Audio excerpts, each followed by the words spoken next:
আমার জীবনটা নষ্ট হয়ে গেল। তুমি কি ভেবেছো আমি তোমাকে স্বামী হিসেবে মেনে নেব? কখনো না, কোনো দিনও না। তুমি আমাকে ভুলবা। তুমি কি ভেবেছো এই বিয়ে আমি নিজের ইচ্ছা করেছি? না, এই বিয়ে আমি পরিবারের চাপে করেছি। আমি তোমার সাথে কোনোদিনও সংসার করবো না। তুমি দিদির সাথে সাথে আমার জীবনটাও শেষ করে দিলে। ঠিক আছে, তুমি কি চাও? মুক্তি, মুক্তি চাই। এই নাও ডিভোর্স পেপার। ঠিক আছে, আমি তোমায় মুক্ত করে দিচ্ছি। এক মিনিট, তুমি এভাবে ডিভোর্স করে দিলে তো আব্বা মা আমাকে দোষী ভাববে। এভাবে নয়। বেশ, ঠিক আছে, একদিন আমি সব ভুল নিজের ঘাড়ে নিয়ে তোমাকে আমি মুক্ত করে দেব। ভয় নেই, তোমাকে আমি স্পর্শ করব।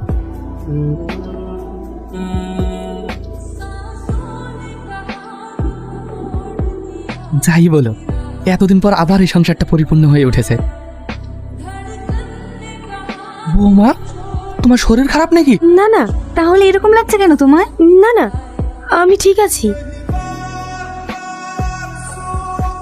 তুমি কি ভেবেছো এইসব গিফট দিয়ে আমাকে মানিয়ে নেবে? কখনো না।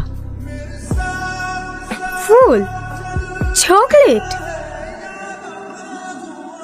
কেক, তুমি কি করে জানলে আমি এসব পছন্দ করি? হ্যাপি বার্থডে স্নেহা, জন্মদিনের অনেক শুভেচ্ছা রইল।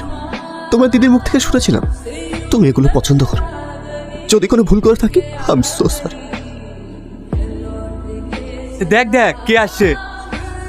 শালা, জীবন তো এখন ওর। এই একটা বউ মরতে মরতে আর একটা বিকেলে চলে এসছে।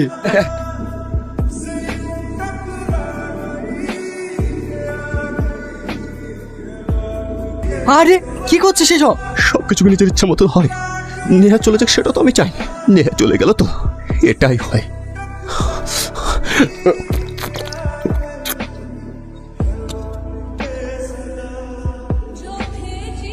তোমাকে বলেছিলাম না তুমি খুব অল্প দিনে মুক্তি পেয়ে যাবা। রাহুল, রাহুল, রাহুল, এসো নেহা, এসো,